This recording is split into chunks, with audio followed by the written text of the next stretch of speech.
Human trafficking. It is the process of exploiting another human being into coerced or even forced labor.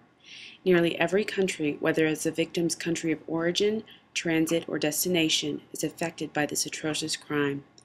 Men, women, and young children have become trapped in what is considered modern-day slavery. Not only does human trafficking debase the value of human life, it has far-reaching socio-economic effects as well. With sellers and dealers playing across borders and smuggling victims overseas, it is difficult to track and even more difficult to prosecute. According to UN GIFT, or Global Initiative to Fight Human Trafficking, around 2.5 million people are in forced labor, including sexual exploitation, at any given time, over half of those being in Asia and the Pacific region.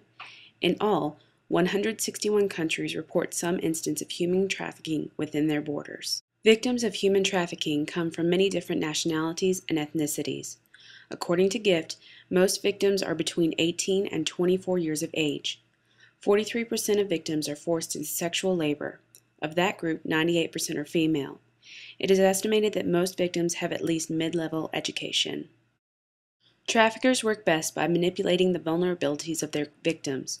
Coin the push-pull factor, victims are pushed to seek new opportunities that they are unable to find at home. Traffickers will then lure or pull the victims in with promises of better job opportunities and living conditions in another country. Once the trafficker has the victim in a foreign country, where the victim has no knowledge of his or her surroundings or the language, the trafficker has gained more control over the victim. They are now easier to manipulate and exploit and are oftentimes forced into labor with no pay or no rights. Depending upon the victim, there are several different types of human trafficking, and all of them involve exploitation. They include forced labor, debt bondage, exploitation of migrant workers, sexual exploitation of women, and labor and other exploitation of children. It is estimated that each year approximately $32 billion is generated worldwide through the sale of humans as slaves, with a price tag of $4,000 to $50,000 for each person sold.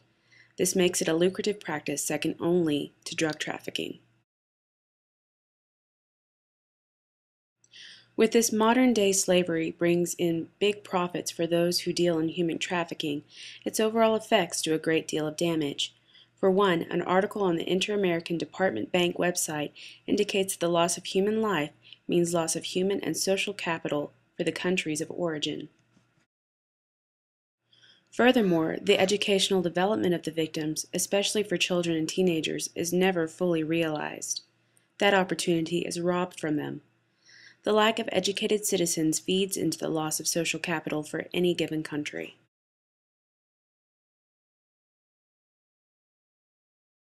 Most importantly, the traumatic event causes deep psychological and physical damage to the victim. Even if they manage to escape from captivity, the exploitation they have experienced leaves deep scars. Because of this, many victims re-enter society, but are never fully integrated back into it. There are several laws that attempt to impede and prosecute those who trade human cargo.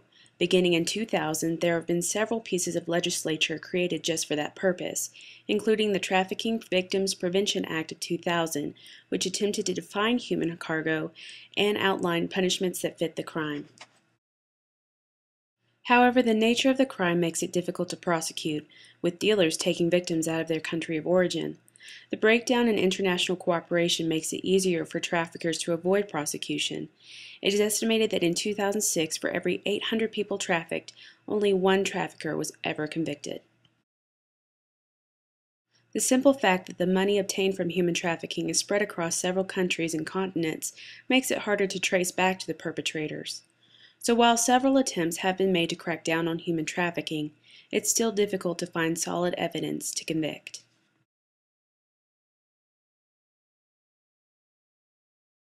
Of course, that doesn't mean that people have given up any hope of combating the sale of human life.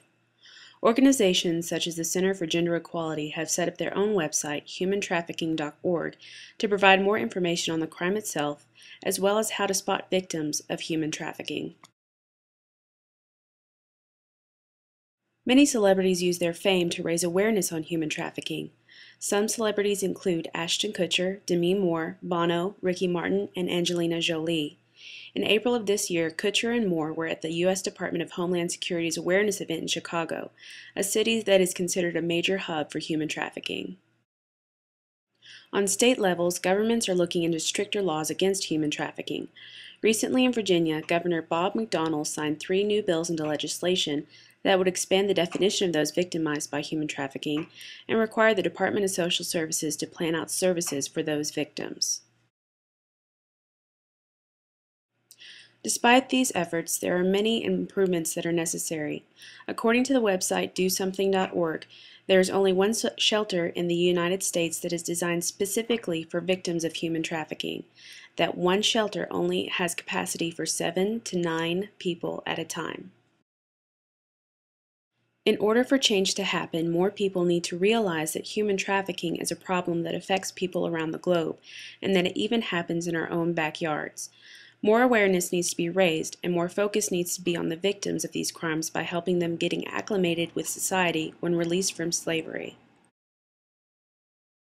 Human trafficking.